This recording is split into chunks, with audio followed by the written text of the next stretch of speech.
probably spent between me and Jeremy, it was probably 8 months, like from the decision to do it, where I remember talking with Jeremy, I was like, we can do this. I think there's an opportunity, again, like what I was saying, to just kind of scratch our own itch and make really good products that we ourselves wish somebody else would make.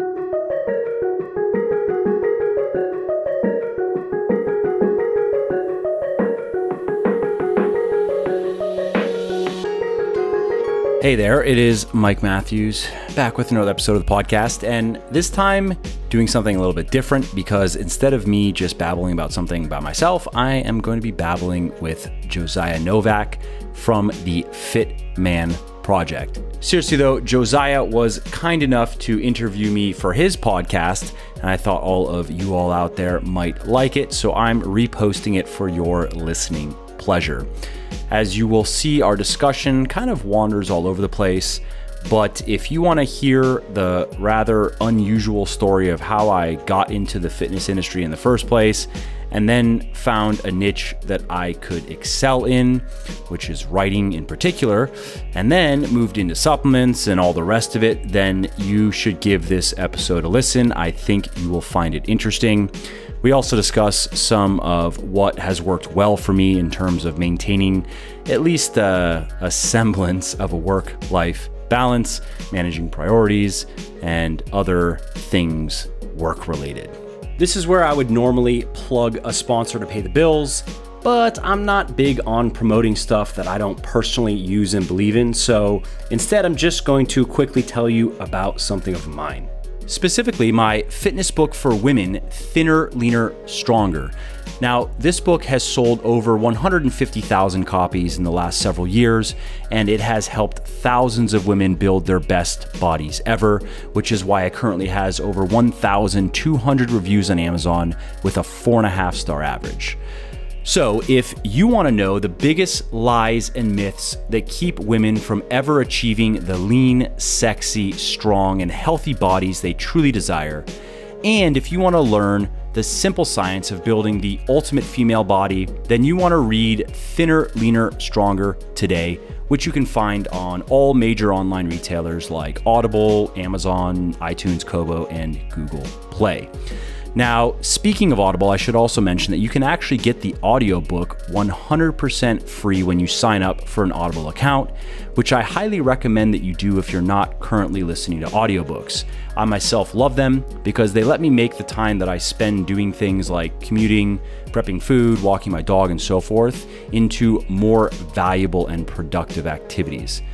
So if you want to take Audible up on this offer and get my book for free, simply go to www.bit.com/free TLS book. And that will take you to Audible. And then you just have to click the sign up today and save button, create your account, and voila, you get to listen to Thinner, Leaner, Stronger for free. I actually wanted to have you on the show for a while.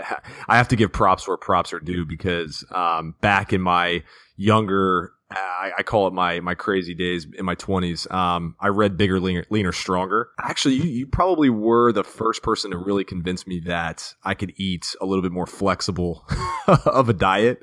Yeah, it's like one of those like aha kind of watershed moments. You're like, I can eat three spoons of ice cream a day and not get fat.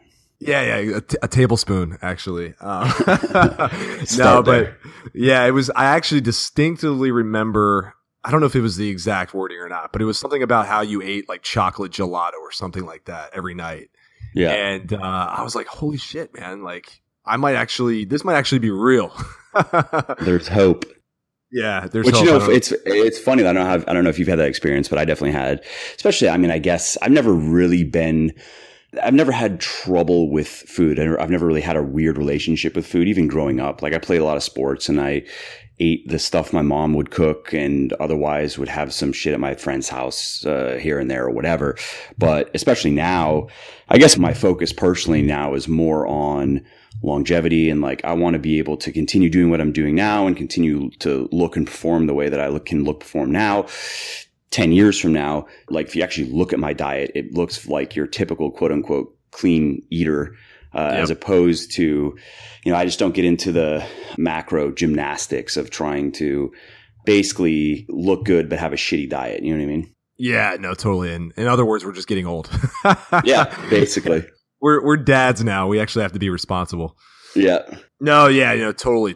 I've gone from, I had a brief period, like you mentioned, the macro gymnastics. I kind of said, okay, how creative can I get? How insane can I make my meals? But then I was like, you know what? This shit's making me feel like crap anyway. Exactly. So let me just stick to the, it's funny. We kind of come full circle, but yeah. So you've done a lot of things, man. I mean, I feel like you're one of those people that can do a lot of things really well, but I want to kind of talk about where this whole thing started. I mean, where did you begin the fitness journey, and how did you realize, hey, like I'm actually going to create something here that's going to change the world in a sense? Yeah. So, I mean, it was just one of those, I really have to say that luck with anything, luck always plays a role. And this was one of those strange stories of serendipity, I guess, because like I had mentioned, I grew up playing sports, played baseball, and then got into hockey, and then really liked hockey and just kind of stuck with that, and played a lot of roller hockey, a lot of ice hockey. That was up until I was like 17-ish, and I never intended on trying to go all the way with sports, just because I felt like while I enjoyed it, I wasn't willing to dedicate my life to it. And I knew that, I mean, that's what it takes. It takes absolute obsession. Even if you look at it from the perspective of, if you're trying to become a professional athlete or a high level athlete, you can push yourself to the point of burnout. And that's one type of obsession. That's more of the harmful obsession. But if you look at examples of how top performers have been able to stay at the top of their game for a long time, their lives still revolve around maximizing their performance in their respective sports. It's just they've been smart about factoring in recovery, and that can be physical recovery, mental recovery, emotional recovery. So that might entail making sure, let's say they sleeping 10 hours a night, right? Which there's some research. It's most people that follow this kind of stuff have heard about this. I think it was done with college basketball players, if I remember correctly. Yep. And extending their sleep to 10 hours a night, like markedly improved their accuracy and just made them better basketball players, right? So still, yeah, and that means like you're taking less time. You're not sleeping 5 hours so you can wake up at the crack of dawn and get and start your 6 hours of workouts for the day. You're sleeping more, but you're still doing it because you want to get better at your sport. You know what I mean? Yeah. And so it still requires a pretty, I think, singular, obsessive type of mindset where you're optimizing your life and you're aligning everything toward that sport. So I didn't see myself really wanting to do that. And I figured if I wasn't going to be like that, what's the point? Because that's really what it takes. So I wanted to continue doing stuff with my body. So I got into weightlifting, and also girls like muscles. So I was like, that works too. I like girls. So I'm gonna get some muscle, right? So I recruited a couple friends, and, we picked up some bodybuilding magazines and just started doing, what now I look back at are kind of just nonsensical workouts where you're sitting in the gym for 2.5 hours a day.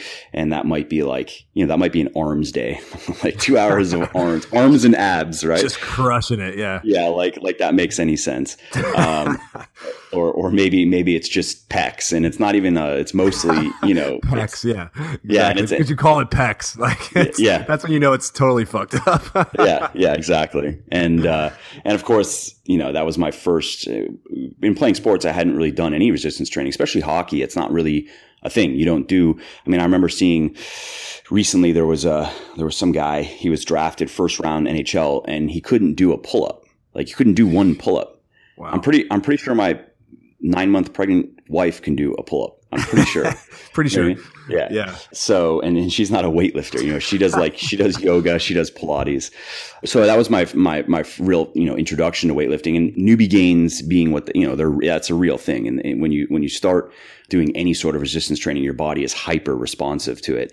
So I made some progress in that first year of basically just kind of putting in a lot of work. If you look at how much time, like if I would have known what I was doing, I probably could have spent probably a third of the time that I spent in the gym to get ultimately get better results.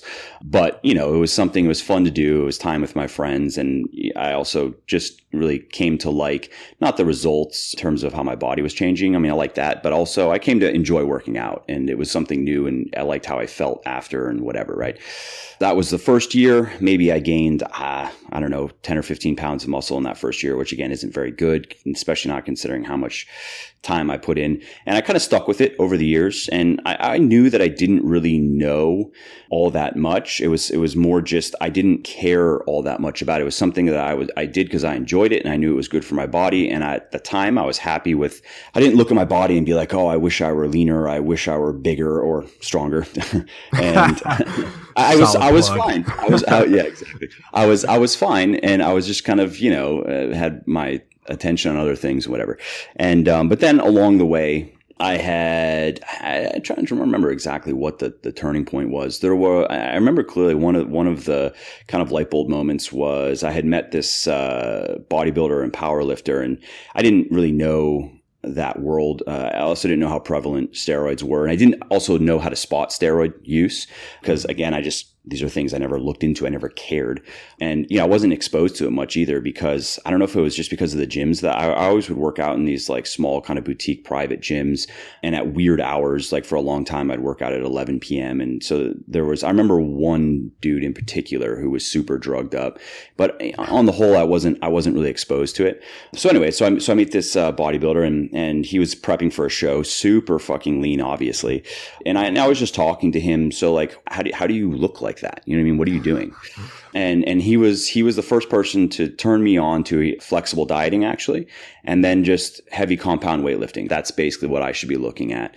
And I was like, interesting. So then from there, I decided that I wanted to educate myself, which I've always been a good student. And I think it's one of my strengths is that I'm good at learning things. I want to learn more about what this guy was talking about. And so I kind of then, I didn't go to magazines or random websites just because I knew that those are just not very reliable, not very good sources of information. In terms of training, I went to Starting Strength was one of the first places I looked because I'd heard of this and I knew that it had been around, for 30 years and that Ripto is a respected dude and blah, blah, blah. So I started reading a bit on strength training. And then from there also went into scientific literature. And on the diet side of things, I really just went to scientific literature because at the time, I didn't know of any book that I could read that really broke it down and did a good job explaining the fundamentals. So I just kind of applied myself to learning. Really, we're just talking about the basics of diet and resistance training and, muscle hypertrophy and strength progression, blah, blah, blah. And then just applied to myself in the gym and saw great results. And other people started seeing it and started asking about it. And I continued to educate myself just because now I was more interested. And so I bring friends to the gym with me and kind of just run them through. These are my workouts, welcome to a squat, welcome to a deadlift. See that shit? Pick it up. Yeah, it's hard, right? And explaining, the goal, really my goal is to progress on these lifts. And then I have some accessory work around. And the reason, here's why I'm doing the accessory work.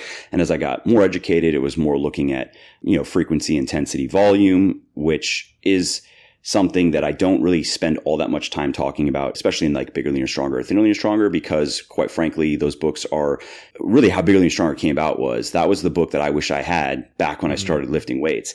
You don't need to know any of that shit in the beginning. You just don't. I would say in one of my next passes, one of my next editions of both of those books, I'm going to see if I can shorten them. It's not really a complaint that I get, but I just know that they're a bit on the longer side right now. So that just creates more friction for a reader. I have some feedback from readers on something. There are some areas that I might be able to just cut down on the words. But the first edition was like quite short. I don't remember the exact word count, but I want to say maybe 60,000 words, whereas the current edition is actually twice that. And, I didn't really try to go into it as a marketer, which I had at the time. I had some marketing experience, copywriting experience, whatever. I really just wanted to, in the beginning of the book, get the person hyped up. Promise of benefits. Imagine this is what your life could be like. Yes, it's possible. And then let's just get right down to it and let's dispel some myths. And then let's just learn how to, here's some stuff you probably believe right now that's not true. And then let's get down to how to do it right. Here's how you do it right. Yeah, if you're skeptical, I understand. Just go do it for a month. That's all you have to do. And then from there, you'll know. So anyways, that book came about because throughout, just with helping people. Funny enough, one of my friends at the time, this is when I had gotten really lean for the first time, and I looked good, but I felt like I was kind of small. Just because that's what happens. You start getting below 10% and you're like, geez, I'm small. Those natural shredding days. yeah, exactly. Jeez, and where people, I remember one time, so I remember a couple of things. Not that I cared. I thought it was funny. So I was pretty lean. I was probably about 7%. And I was wearing like a long sleeve shirt that was kind of loose. It wasn't like, how some people, they try to like shrink wrap themselves in their clothes so everybody knows that they lift. I don't really care about that. So I remember one person, he was like, he hadn't seen me in a while. He's like, so you stopped working out? Like, what's, are you okay? He's like, what happened? Did you get hurt or something? And then I was like, bitch, look at my abs. That's what are you talking about? Hold up. Let me lift this shirt up. Yeah, exactly. And then somebody else was like, wow, like the same type of thing, wearing that type of clothes. Like, are you a swimmer? You have like a swimmer vibe. That's been now a joke, like an inside joke with my friends ever since. I thought that's good. And so at that time, though, again, I mean, objectively speaking, take my shirt off and do a few push-ups, and I look pretty good. So a friend of mine was like, you should just go on YouTube and like take your shirt off and sell shit. And I was like, yeah, nah, that doesn't sound very interesting. And so he kept on kind of harping on this point of like, you need to take your physique and sell something, right? And so I was thinking, all right, I think there probably is an opportunity here, but what do I actually want to do? What would I be interested in? I'm not interested in just shilling. I mean, at the time, social media shilling wasn't I mean, I don't know. I wasn't really on social media much. So maybe it was kind of a thing, but it was definitely not as much of a thing as it is now. Right. I mean, I always liked to read, and I was, I think at that time, a decent writer. I was, in my previous life, I was building employee training programs for companies. There's quite a bit of carryover actually in terms of skills and just experience having to take complex jobs in that case and break them down into training that can take someone that really knows nothing to like being able to do the job. Depending on what it is, it could be in a couple weeks or it might take as much as a couple months. But regardless, there needs to be you need to be able to break something down so it can be learned on an easy gradient. You're not making huge jumps in terms of like now they're just completely confused, don't know what to do. Right. So I was like, all right, what I'll do is I'll write a book, because I also at the time, Amazon's KDP platform was gaining a lot of traction in the news because there's this guy named John Locke who was like the first self-published author on their platform to sell 1 million books. He had a cool story. He was like, he made a bunch of money in the insurance business. He had like one business, built it up, sold it, and did it again and sold that for, I don't know, 30, 40, $50 million or something. And he was like, all right, I'm done with money. What do I actually want to do? And this is what he decided. He always had wanted to write novels. So he started doing that, and he priced them at 99 cents because he didn't care about the money. He just wanted to see if anybody would care about his work. And it blew up for him. And now he's like, he was their golden boy. And they used that to attract other writers and saying, hey, if you can write good shit, we have a platform here and we have a lot of readers, and here it is. Right. So that's why I wrote the book initially and did it as a book and put it up on Amazon, as opposed to trying to have it as a PDF and doing the whole, exactly. I was like, I'm just curious to see how Amazon plays out. So that was the beginning. And I published it in 2012. And I think the first month, maybe 20 copies were sold. I was just like, cool. Somebody bought my book. And then it kind of grew exponentially from there. And I put my email address in the book just in case people want to set up a domain like Build Healthy Muscle, which was just a domain and there's not even any website. And, encourage people to reach out and let me know what they thought of the book, if they have any questions or whatever. And so I would just answer emails and take down notes on people if they had good ideas on how the book can be improved. And also where, based on the questions that I was getting, where I could beef up the book. And I was like, that's a good point. I should probably it would be better if that information were in there. Yeah. So by the end of the year, it was selling a few thousand copies a month. And that's when I was looking at it going, okay, this is a real opportunity. I have this other business and it does well and I make money, but it doesn't have I was kind of ambivalent about it. There were things I liked about it, things I didn't like about it. And it didn't have anywhere near the upside in terms of potential reach and potential impact and also potential revenue as the health and fitness space. I mean, I don't know if there aren't very many industries that you can just jump into that do, you know what I mean? Yeah. So at that time though, I actually didn't want to become like a health and fitness expert or guru, so to speak. Not that I consider myself either. Honestly, I'm not a scientist. I don't play one on the internet. Again, I think my strength is I'm good at learning things. I like to study, interpreting them and making them understandable to the layman, basically. And that really has been my focus.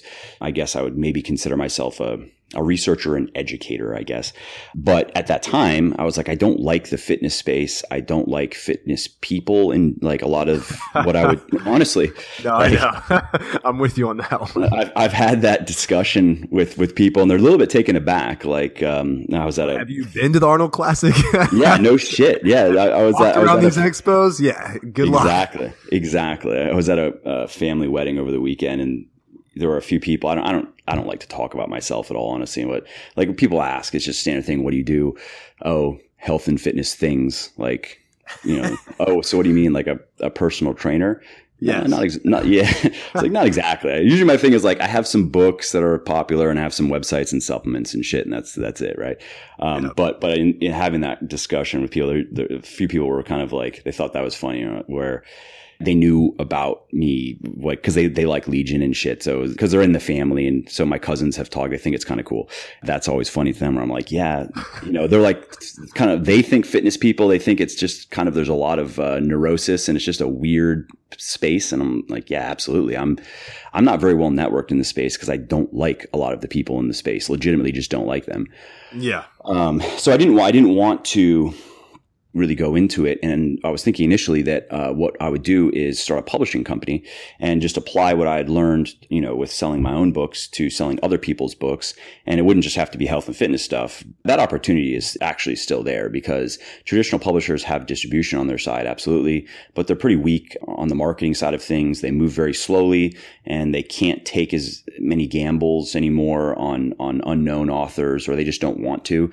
They want people like me. I mean, now, for example, I've sold close to 1 million books just online. I'm not even in bookstores since 2012. My websites get about 2 million visits a month between the two of them, 400,000 people on my email lists, whatever on social media, blah, blah, blah. So, you know, I'm working on a new book and I'm going to go traditional because I want to do New York Times campaign. And that's the safest way to, because there's like politics involved with NYT. If there's a book that's self-published, even if it sells very, very well, they may not admit it to the list. And I just don't want to take that risk. So I'd rather just go traditional. That's kind of like how I was looking at it at that time. And I was going to publish other people's stuff and build up this publishing company. So I recruited a friend of mine to work with me and we started putting it together. But then we looked at it and said, okay, the real opportunity here is in health and fitness. So I guess I'll do it, but I'm just going to kind of do it in my own way. Fast forward. And again, I've sold a bunch of books and I've written obviously a number more. And I'm continuing. That's always going to be a thing because I just enjoy it, and supplements and an app and blah, blah, blah. So the app description is health and fitness things. So you kind of skipped over the supplement stuff, but I was curious to know. So you wrote a book, you've written a few books now, you know, you're selling a ton of copies. What made you get into the supplement space? I'm just curious. I mean, I before you answer, I will say that you were one of the first brands. Legion was one of the first brands that I at least came across. I'm not a big supplement guy at all, but I came across and I was interested in it because of the health aspect, right? Because of some of the direction you took when it came to actually creating quality products versus just, hey, I got another creatine or here's another pre-workout. Like, all right, dude, like we've seen this story 100 times. But with you, it was more of like, hey, I just want to make products that are actually quality and that are going to make you healthier. But why did you decide to do that? Was it just, hey, this is the next step in the business, or was it something you had self-interest in? Basically, I'm just really greedy, so no.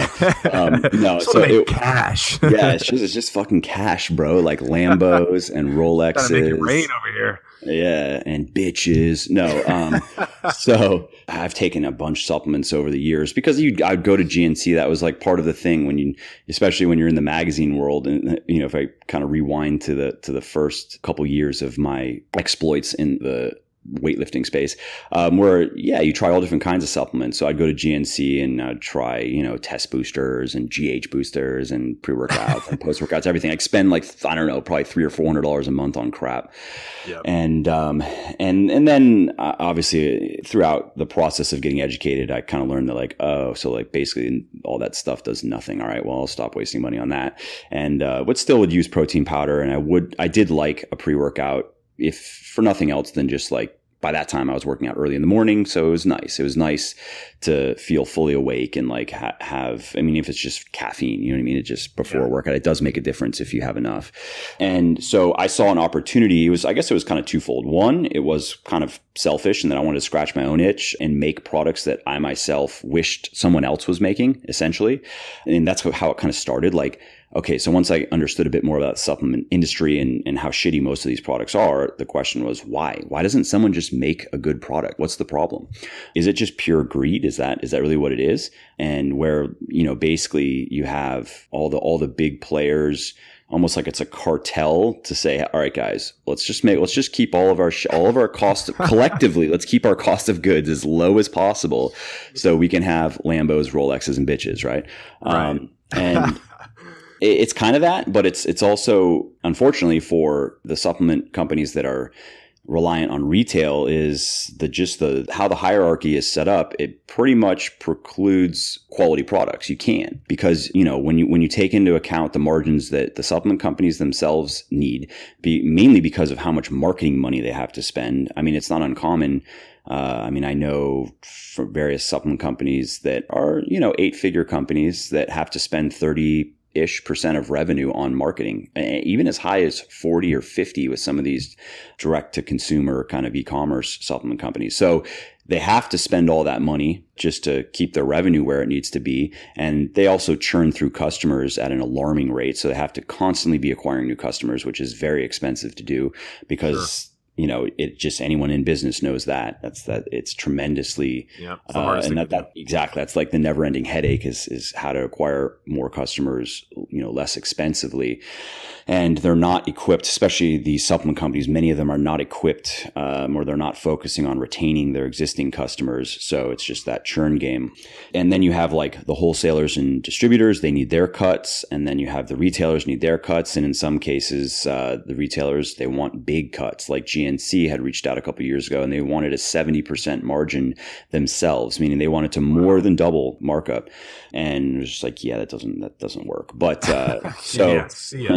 yeah, exactly. So that's where I was kind of looking at it going, okay, so I have a platform here. I've sold a lot of books at this point. By the time, Legion, we started, this is Legion's 4th year. So we had launched in, I believe it was like, we did a pre-order in November of 2013.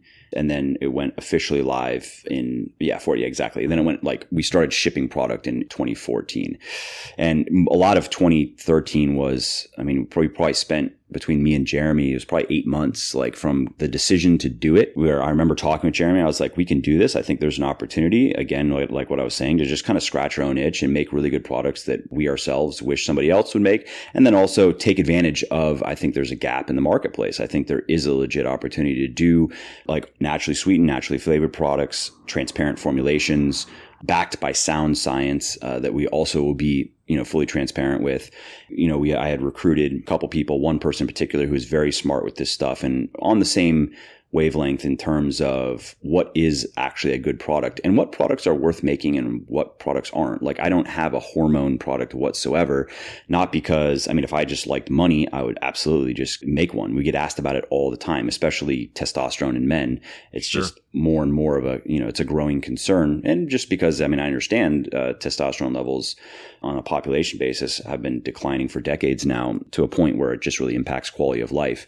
But we have not made one, and I don't see us. The only way we'd ever make one is there'd have to be some advances in terms of research, because we just don't see how we can make a product worth selling, essentially. And so we that was the genesis of Legion, was just that.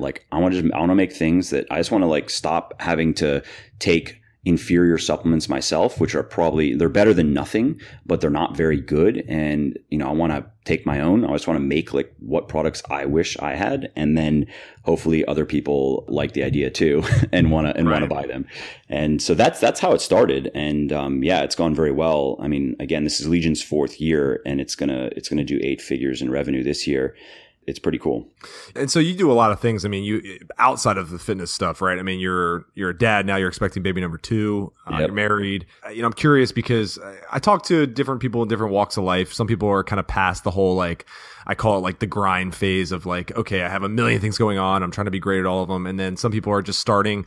And then some people are, kind of in the midst of it. I feel like we're kind of in the midst of those, working years, right?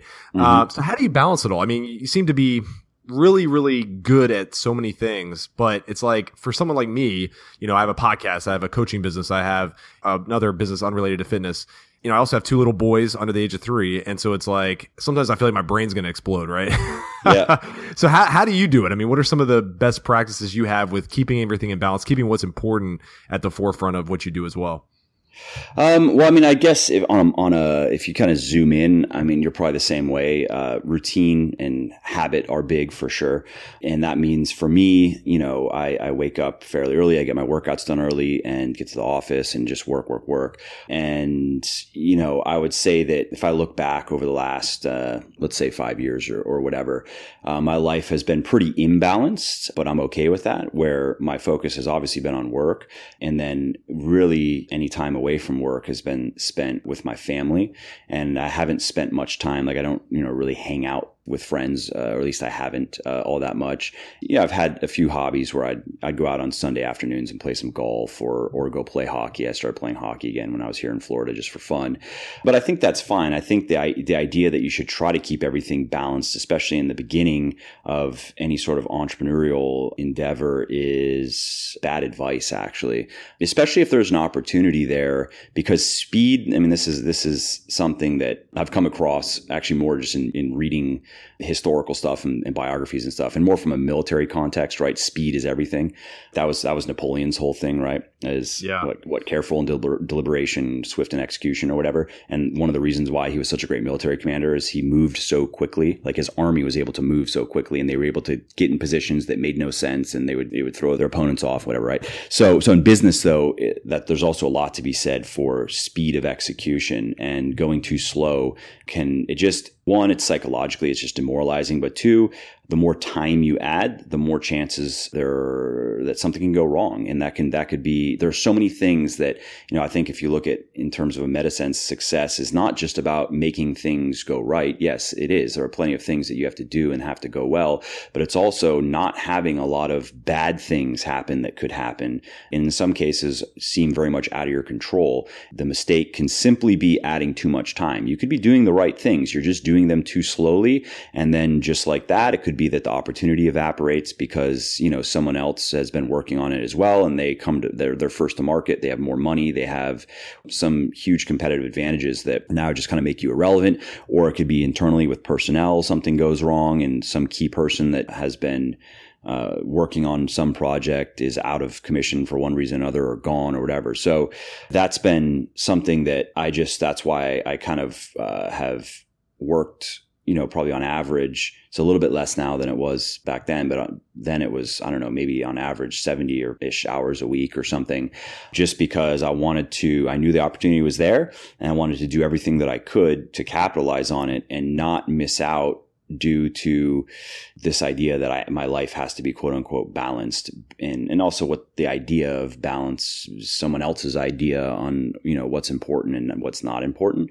So that was intentional. And now things are a little bit different. I mean, I still work a lot, and it's still a major focus of mine, but I guess I also had to kind of experience it personally to wanting to change that operating basis, and not just spend more time like with my family. And because, my relationship with my wife has always been good, but of course it suffers a little bit if I'm working so much. It's different when previously, if we have more time together and whatever. She's always been great in that regard and very supportive and very almost stoic in a sense, but just what I would tend to push it, you know what I mean? Because again, I'm kind of just going and I'm thinking I'm putting something here. It's not just about making money. It's more, especially with having a family, putting something there that is going to allow me to provide for my family and give them a good life and good education. And, so I was very much driven also from that perspective. But now, again, like I look at it and go, okay, so there's really an endless number of things that can be done. And I do have big plans for Legion in terms of, you can boil it down to revenue because that's just an easy proxy for the influence of what and the impact that I think it can have. And also with Muscle for Life, we're doing a whole overhaul. We're going to do a whole bunch of digital courses. So I have a lot of things that I want to do. It's just, I kind of had to experience that the real pay that you get in life is, yeah, money is good. And we all know the research on terms of what is it, about $80,000 a year is when most people start experiencing the diminishing returns of you know what I mean? Where it's that for most people, that's the point where they know they don't really have financial pressures anymore. Right. And then the money that they make beyond that is great, but it doesn't mean as much, as it does getting, it doesn't going from, let's say $40,000 a year to $80,000 a year for most people doesn't mean as much, that means a lot more than going from 80 to 160, for example, or 160 to 320 and so forth, just because unless you have some compulsion to just live very extravagantly, there's a point where I would say, you take pretty much anybody and you give them a few $100,000 a year, and now they're just like, I'm good financially. What else do I need? I can have a nice house. I can drive a nice car. If I'm with someone, I can family. Exactly. I've experienced that, which has been a good experience, but also had to kind of experience just that the real pay that you get, in life, what makes life worth living. Yes, enthusiasm over goals. Yes, activity. Yes, forward motion. Yes, cooperative endeavor. But then there's also something to be said for connections with other people and relationships and sensation and things that, I intentionally neglected to build businesses. So now I would say my life has more balance in that way. But even still, I'm very much, like I said, I'm very much a routine person. I wake up early, do the same stuff every day in terms of like my schedule, and I stick very much to that. Otherwise, it's just giving as much importance to these other aspects of my life as I do my work, which previously I didn't really do. It was kind of just like, yeah, intellectually I knew that. Sure, we're social creatures and, there's a lot of pleasure to be had and joy and satisfaction to be had outside of for me, it's not about making money. I kind of don't care so much about that, especially now.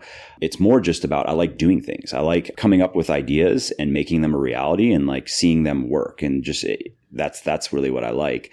Yes, I think that is one of, if we're coming back to this pay of life metaphor, I think that is one of the for sure. That's enthusiasm. That's what makes you feel alive and energetic and whatever. But, I had to experience the actual, like emotionally had to experience the absence of, I think, really what are probably the more important types of pay in life, where in the end, a bank account doesn't really measure much in terms of how much they're really living, and had to experience that. And not so much from a financial perspective, because I've never been like a very money motivated person. And I don't have, sure, I have nice things and I have a nice house. And as I continue to go, if everything continues to go well and we just continue on the trajectory that we're on, that's not going to change. It'll only improve, but I don't care that much about it. You know what I mean? Right. Yeah. How do you choose which things to say yes to, right? Because you have a lot of ideas, and you have a lot of things that probably come onto your desk, and people are probably hounding you for ideas and opportunities. But how do you choose what to say yes to? That's a good question. That's something I've had to learn, because in the beginning, it was yes to everything, right? It was yes to, let me just write a book. No one knows who the fuck I am. I have no network, no connections, no website, literally nothing. I'm just going to write a book and see if it can do well on its own merits, basically. And so that's just from there to, okay, let's say yes to, I'm going to try a different book, just trial balloons, different ideas. Let's see how this one does. Let's see how that one does, whatever.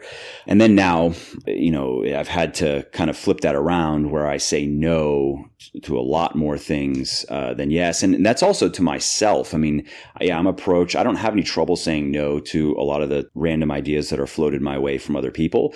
It's harder for me to say no to my own ideas, especially where I know they're good ideas. Like that's something you know what I mean? Where similar to Legion in the beginning, I knew that was a good idea. I was willing to stake a lot of time and effort, and at that time, a lot of money on the belief that this is a good idea. This is going to work. And there are other things now, especially given the kind of the ecosystem that my team and I have put together. And we have this like growing conglomerate. There are other product lines and services and stuff that would work guaranteed. But I've had to kind of step back from that ledge several times because I can only myself do so much. I mean, the solution for me is not, well, I'll just not do those things. It's actually now I'm doing a whole round of hiring again and bringing on more people. And that's really going to that's kind of the bottleneck at that point in the business, where the bottleneck is actually getting enough really good people that are smart, hardworking, that have initiative and can take things and just own them and figure them out and make shit happen and really don't need their hands to be held all that much. And that might sound bad, but anyone that is in business, and if you have more than 15 or 20 employees, you know exactly what I'm talking about. I mean, on the whole, yes, people are great and they're well-intentioned, but when it comes down to like brass tacks, execution, doing things well, that's hard to find.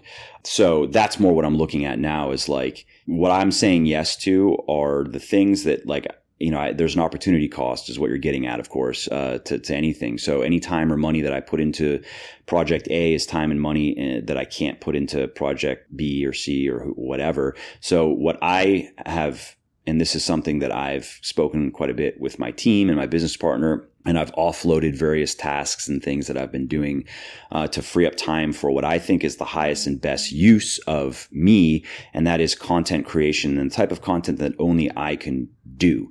So that means books. That means to some degree articles. I'm bringing on some writers, and I'll have like a team of people, and the stuff that is going to be published under my name is always going to be either going through me. Like I'm fine getting initial research or first drafts, but I'm not willing to compromise on the quality of my stuff just because I've probably published over 1 million words of just blog articles myself. I was going to say, you have a ton of blogs. I see them all over the place.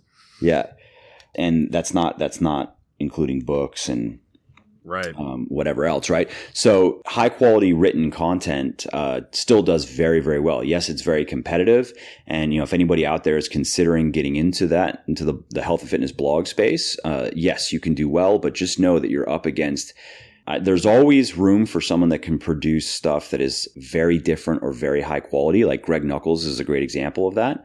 His stuff is very dense. It's very scientific. It's very technical. It's not for the layman. It's not for everybody, but I don't know of anybody else. I mean, I think there are a few people that could do what he's doing. Like Lyle used to be more in the blogging space, and he can produce content of that caliber, but he just doesn't. So, if you can bring something truly unique like Greg has done, then that's a huge competitive advantage. But if you're going to just kind of jump into the Gen Fit space, you're up against some very good writers. You're up against people with very large budgets in terms of some, behind the scenes SEO stuff. And it's just not the same as when I started Muscle for Life in 2013, and it grew very, very quickly, but it wouldn't have grown as quickly if I would have launched it, a year or two later, because by that time the space already was very saturated. Fortunately, I'd already kind of like staked out my ground. Yeah. So writing content is still going to be something that I think is a great use of my time. Writing books, definitely a great use of my time, and something that I'm going to be doing a lot more of. I have some simple plans and ideas that I know are going to do very, very well to just dramatically increase reach through book channels, because that was intentional from the beginning. Because I've done several revisions of my books and spent quite a bit of time and money actually taking Bigger, Leaner, Stronger from where it started to where it is now. And the reason why I did that is because, one, I like it. I just have an affinity for books and for reading. So, I guess it's fulfilling in that regard. But also it's invariably are my best customers, you could say, or my most loyal or enthusiastic followers. Your tribe, right? Yeah, have read at least one of my books. It's pretty much always. And that's for obvious reasons. And then there's also, I think, some non-obvious reasons that people don't necessarily consider. And that's one, that most people don't read. If somebody reads, let's just say it's just one book a month, that just means they chip away at a book. That's far above average in terms of, I think it says something about who they are as a person, right? So you have people out there that they're regularly trying to better themselves. And, they've been called like transformational consumers is one, little marketing term that's been applied to them. But these are people that they're not, yes, like they're interested in health and fitness, but also they're interested in just improving themselves in general. And I think that those people are a cut above the average person, in that the average person, and it sounds bad, but look at it by their actions. The average person doesn't, it seems like, they kind of just shamble their way through life and without much thought of anything, and where, they don't have much in the way of like goals and visions and of where they want their lives to be and how they're going to get there. And they don't work very hard to make those things a reality. And so, and again, that's not really I don't say that from a place of, because I think I'm so superior. I'm just kind of really just speaking from statistics, honestly. Right. Just reality. It's just reality, right? That's the average person's very overweight. They spend 4 hours a day watching TV. They have a rather low IQ. They don't read at all. They spend a lot of time on video games and social media and stuff. And that just, unfortunately, it just is what it is. That's not a good place to be, I think. We all have our little vices, and of course nobody's perfect, but too many vices make for a rather unhappy existence, I think. So we've gotten, I think, a very high caliber following by putting so much attention on writing good content, because again, the average person that's willing to read a 130,000 page book and go do something with it, well, the person that will do that is not the average person. Right. And you'll see that like in our demographics. If you check, I don't know if they're public, but we have our QuantCast demographics from FL and Legion, and we have, mainly it's about 60-40 men to women. It's 25 to 35 are overrepresented, college educated, largely overrepresented, 100K plus year, 150K plus year, largely overrepresented. Diversity in terms of race as well. A lot of Asians, a lot of African Americans, a lot of Latino. That is not your typical health and fitness crowd. Like your average YouTuber, the demographics are very different. I was going to say, yeah, some of the big names that I know in the YouTube space, their demographic, there's no customers there for me, right? Exactly. That's it. Exactly. I'm a 32-year-old guy with 2 kids who tells people how to balance their health and fitness routine. That's not the YouTube crowd. Like that's just that's not who they are. And that's one of the reasons why I haven't, just speaking to your original question, why I haven't put very much time into YouTube, because now I'm going to be bringing on like a full-time videographer and bringing on some more people to work in marketing and social media and stuff. So I probably will get more active on YouTube, but it's just not going to take much of my time. It's going to take a lot of other people's time. But I myself have not put much time into it because, again, when I look at the pillars of my businesses, books and long form content, you can just sum it up as that. Long form content, whether it's podcasts like this, long form articles, books, are a huge part of why I've gotten to where I am. And so, that's going to be that's pretty much, I think, that plus as things continue to grow, maybe getting more involved in outward facing stuff, publicity, possibly speaking tours, things that just get me more out there and introduce more and more people to me and my work on larger and larger scales will also make sense. Otherwise, it's kind of like no to most everything else. And I don't really see that changing because, again, I think my role in that regard, pretty much that's kind of the pinnacle in terms of how I can most accelerate growth, right? It's just like create more and more good stuff that gets out there more and more and then just get my face out there and my voice out there more and more. Makes a ton of sense. What about, so habits and routines? You got to have a couple strong habits and routines each day that just kind of keep things in line, keep things moving forward. What are yours? What are your most valuable habits and routines? So I would say waking up early, because, and I go to the gym first thing in the morning, get my workouts out. How early do you wake up? My alarm is 6:15, but I usually wake up before. So, Sure. it could, depending on when I go to bed, it could be anywhere from, I don't know, 5:30 to 6. One, I just like it. I mean, when I was younger, I used to stay up late and hang out with friends. And I had a phase where I was really into poker. So I'd play poker for many, many hours online. Dude, me too. I was so into it. I'd read every book. I was getting coaching. I was serious about it. That's great so game. funny. I actually kind of miss it, to be honest. It's such a great game. Me too. I played it professionally for my entire college existence. Yeah, that's how I paid my way through college. You played limit or no limit? I played no limit online, like for 10 hours a day, pretty much every day. just crushing it on. I do, multi tables. I'd be like, of course, yeah. I'd have like 30 tables going at once. Oh, it was insane, man. Because I played under, I think it was Pocket Fives, had a coaching program or something like that. Yeah. And the guy who coached me was like this extreme multi-table guy. He had this whole strategy. And you know what, to be honest, I made really good money. I'm not going to lie. Like, I made really good money.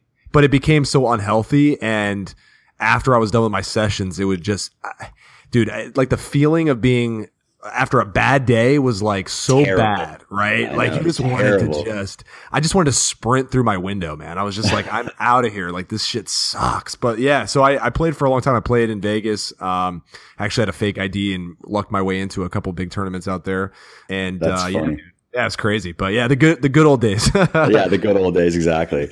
But now, especially having kids, I have one kid, another kid on the way. It's just there's the complete change, and I enjoy waking up early. So, but I think there's also something to be said for the momentum. So you're up early.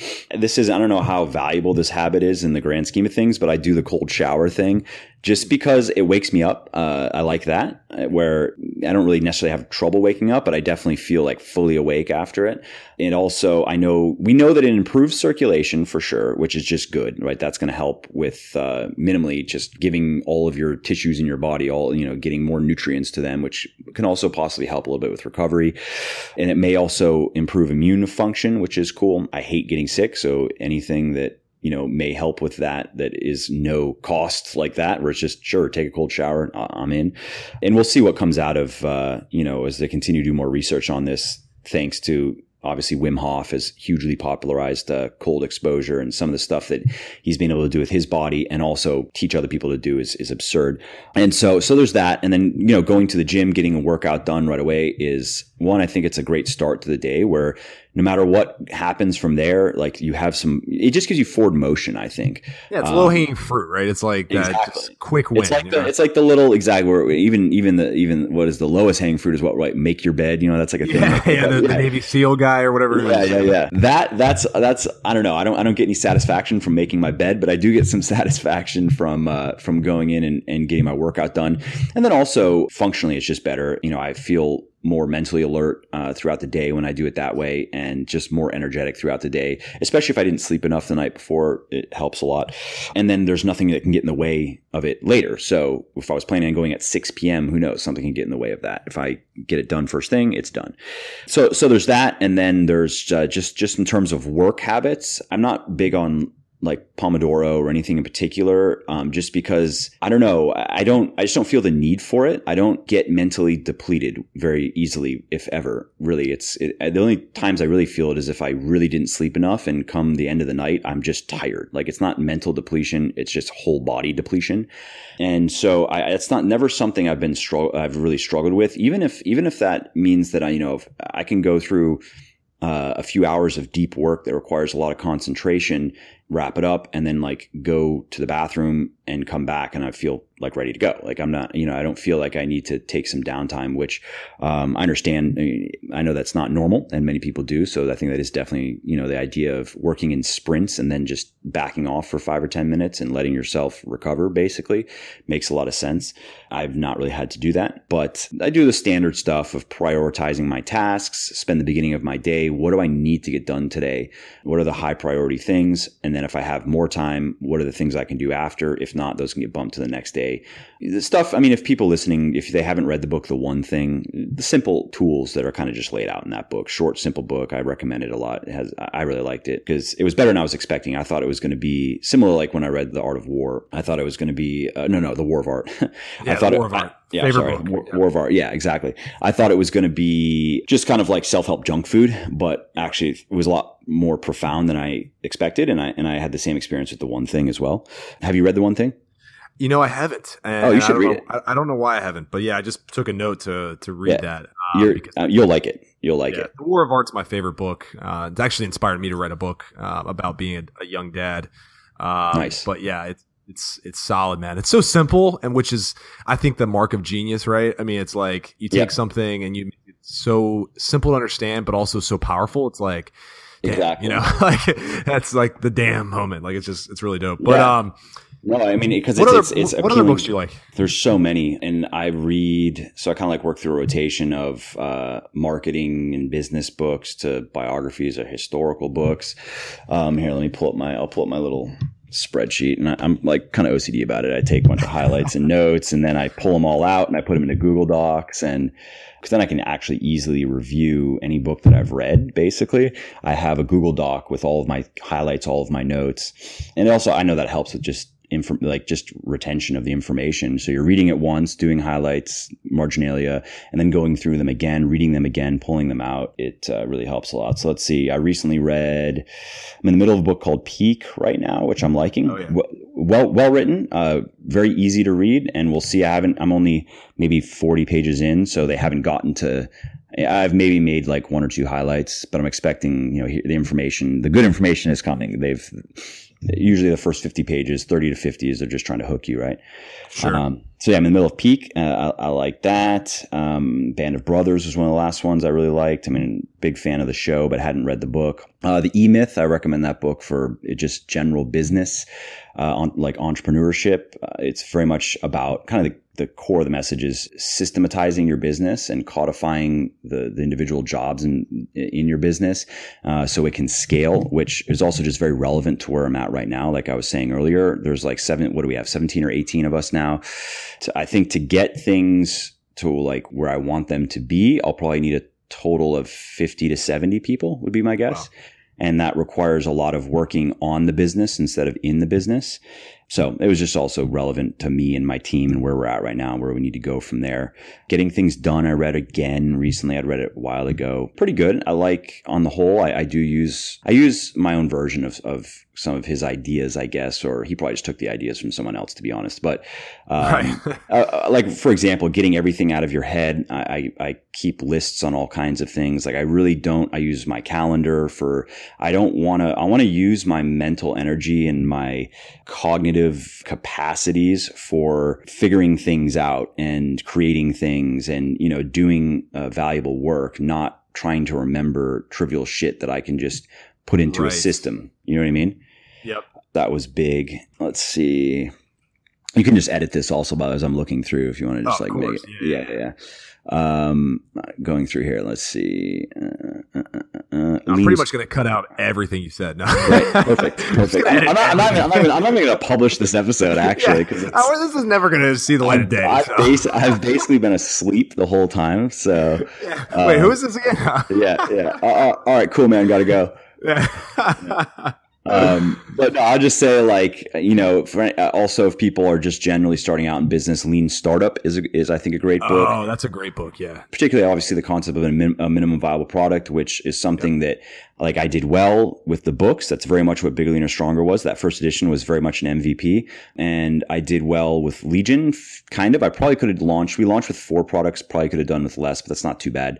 And I didn't do well with my workout app. So, like, quick story there is I went into that thinking, how hard can this really be? Right. I mean, it's not a fucking rocket. It's a workout app. And, I had some ideas. And so the initial quote I got was like $50,000, 4 months of development.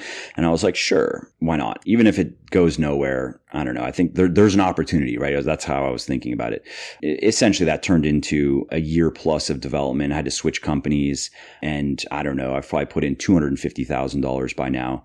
which was just a misestimation of effort on my part. And that was me being stupid and not, unfortunately I read Lean Startup after I started that whole project, or I would have gone about it very differently, but so I recommend that people interested in business read that book. From a marketing perspective, I mean, you have to read, I would say, Scientific Advertising, the classics, right? Scientific Advertising, read Eugene Schwartz's Breakthrough Advertising, read Cialdini's Influence, read Persuasion, as well as new book. It's not as groundbreaking as Influence was, but still a very good book. I liked a lot of the ideas in Persuasion. Have you read Oversubscribed? No. Oh, you got to read that one. You have to read that one. Yeah, that one along with The War of Art, those two I'd say probably had two of the biggest influences on me. I think for where you're headed with some of the things that you're thinking about, just with personal brand and just some of the things you want to do outside of the company, I think that would be a great book, just because it does talk about a lot of things in regards to, I guess, filling up things that you decide to do, right? So like, you say, hey, I'm going to put on a speaking event, or I'm going to, start doing more work in the community, or whatever it is, right? Mm-hmm. You want to fill those things up in a way that it creates scarcity, right? Up front, but also creates a loyal following in different avenues, right? So like, you might have a loyal following that reads all your books, right? But nobody thinks of you as a speaker, right? Yet. Yep. So it's like how that might, what's worked with the book may not work for the speaker, but it might, right?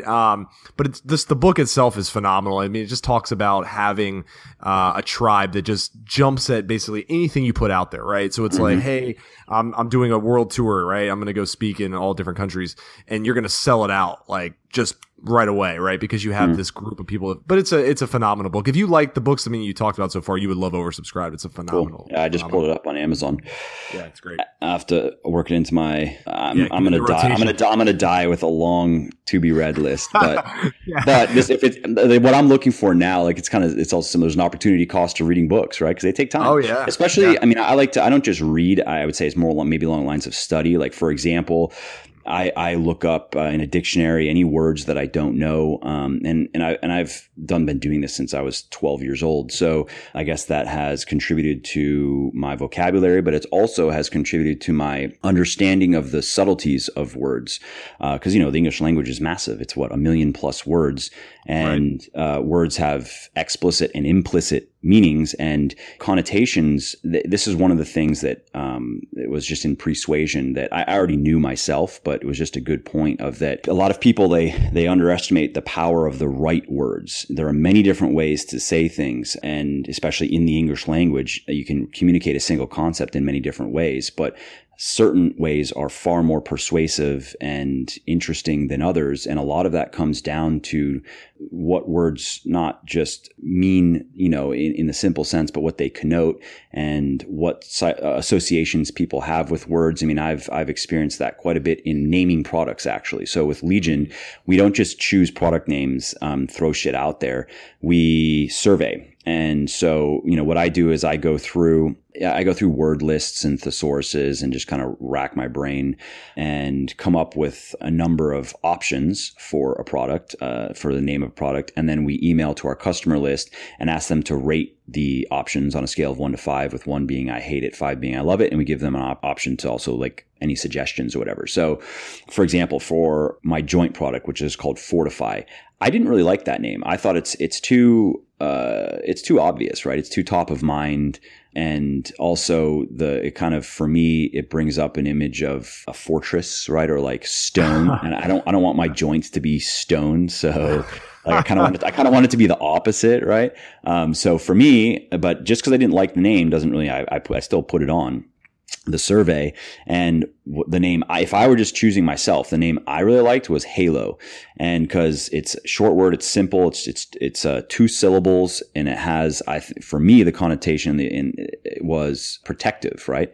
And also it just sounds cool, and I just like the word, right? As a writer, there are some words I'm just like, that's a cool word. Like I keep a spreadsheet of, it's called great words, phrases, sayings, etc. So when I'm reading books, I'll highlight in a different color words that I like, and I'll add them to my little spreadsheet. spreadsheets, like my own personal thesaurus or dictionary, basically. But we survey, and Halo surveys terribly. I think it averaged like 2 out of 5, right? Wow. Average. And I was like, what the fuck? Why? And so I'm reading the comments, and it's because of the religious connotation. That's why people didn't like it. I wouldn't have thought of that. Of course I know, but yeah, that, to me, that wasn't, it's not a negative thing to me. I'm not anti-religion. Not that those people are even necessarily anti-religion. I don't think I have as many bad votes as that got. It's not like I have a bunch of raging atheists that are, in my customers. How dare you? For some reason, though, I actually think I have, on the flip side, I think I have a fair amount of religious people. So maybe they thought it was a little bit blasphemous or something. I don't know. But that was why, right? So Halo loses, Fortify wins. Fortify does very well. People like it. And so we go with Fortify, even though I was like, well, I don't really like it. But hey, who cares what I like? And then so it comes around to the green supplement, surveying names.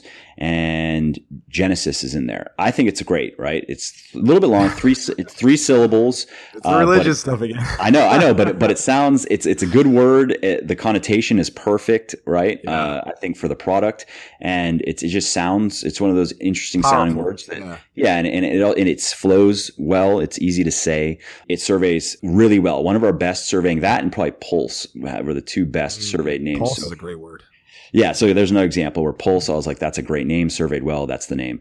And we've also, you have to work around trademarks and shit, which is annoying because sometimes great stuff is taken, obviously. But Genesis surveys amazingly well. Why? With the same crowd of people, why that one didn't have for some reason, Halo negative, like surveyed very poorly, and there were a lot of people that didn't like the religious connotation. Genesis, they loved. What does that mean? I don't know, but you just don't know that. You just don't know that stuff unless you survey. Yeah. So anyways, that's just kind of from this persuasion concept of the right words make such a big difference in terms of how a communication is received. Anyways, I don't even know how we got on that tangent, but here we are. No. At the end of the day, that's the beauty of like what we do, right? There's people talk about science, and there is exact science with certain things, but then there's not exact science with a lot of things. Yeah. Like, you'd think the same person who'd say, oh, I don't like Halo because of the religious connotations. Well, you'd think that same person would say the exact same thing about Genesis. Absolutely. Right? But then they're like, no, your name's phenomenal. You're like, what the fuck is wrong with you? Like, it makes no sense. But our brains we're such a complicated race, man. At the end of the day, it's like you can try to simplify and talk about exact sciences and process, but at the end of the day, sometimes things are just random, dude. I mean, really. Yeah, and I think also you don't want to discount your own ability to generate. You could say, working truths. I guess you could say, sure.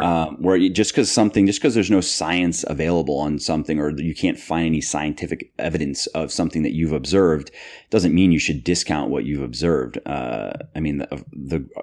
The greatest advances in any area of science that we've had are started as someone's observation, or in some cases, we don't even know it's almost like a divinely inspired hypothesis that just came out of nowhere. We were like, how did this person even come up with this idea, let alone have it pan out? You know what I mean? So, that's one of those things, absolutely, where we shouldn't be so deferential to science where we get to the point where we think we can't really know anything. We have to wait for the authority to give it down to us. You know what I mean? Yeah. No, it makes perfect sense. Yeah. I mean, it's like, take some initiative, right? Like, yeah. And be willing to try things and see how things go. And again, that's at the heart, of course, of the scientific method, right? Is reproducing findings and observing effects and trying to control for variables and blah, blah, blah. It's incredible. I think another book I will say, by the way, I recommend to anyone listening from marketing is the 22 Immutable Laws of Marketing. Very good book, simple, short, very, very actionable. And I'd say it lays out a lot of the big levers that you need to be able to pull if you're going to be successful. Perfect. Yeah. I'm going to put these in the show notes for those listening to, and we have a lot of business people who listen to the show. A lot of people who are interested in starting business too. People who are just taking a dab at the online business. I know it's a sexy thing right now, but there's a lot of work and a lot of study that goes into it. If you see successful businesses, it wasn't, by chance. It was a lot of research, a lot of work. And obviously you're proof of that. So dude, thanks so much for coming on the show, man. I know your time's super valuable. You have a baby on the way, you got business to handle, and, you're all over the place, man, but your time is valuable. Thanks for taking some with us. Absolutely. Thanks a lot for having me. Hey there, it's Mike again. I hope you enjoyed this episode and found it interesting and helpful. And if you did and don't mind doing me a favor, then please do give this video a like and leave a comment down below. Not only do I like to hear from everybody and I jump in and reply to as many comments as I can, it also helps other people find their way to the show and learn how to build their best bodies ever too.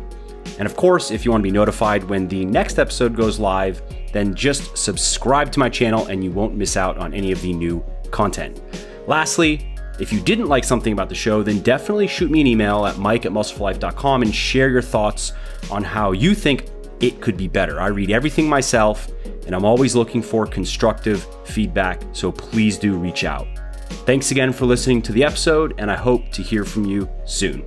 And lastly, this episode is brought to you by me. Seriously though, I'm not big on promoting stuff that I don't personally use and believe in, so instead I'm going to just quickly tell you about something of mine. Specifically, my fitness book for women, Thinner, Leaner, Stronger. Now, this book has sold over 150,000 copies in the last several years, and it has helped thousands of women build their best bodies ever, which is why it currently has over 1,200 reviews on Amazon with a 4.5-star average.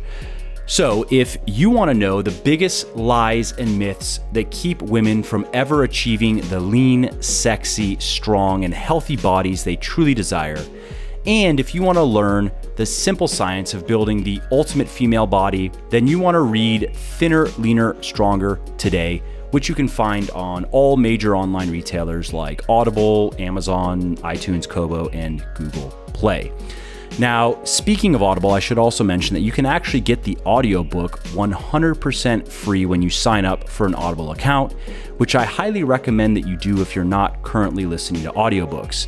I myself love them because they let me make the time that I spend doing things like commuting, prepping food, walking my dog, and so forth into more valuable and productive activities. So if you want to take Audible up on this offer and get my book for free, simply go to www.bit.com/free TLS book. And that will take you to Audible. And then you just have to click the sign up today and save button, create your account, and voila, you get to listen to Thinner, Leaner, Stronger for free.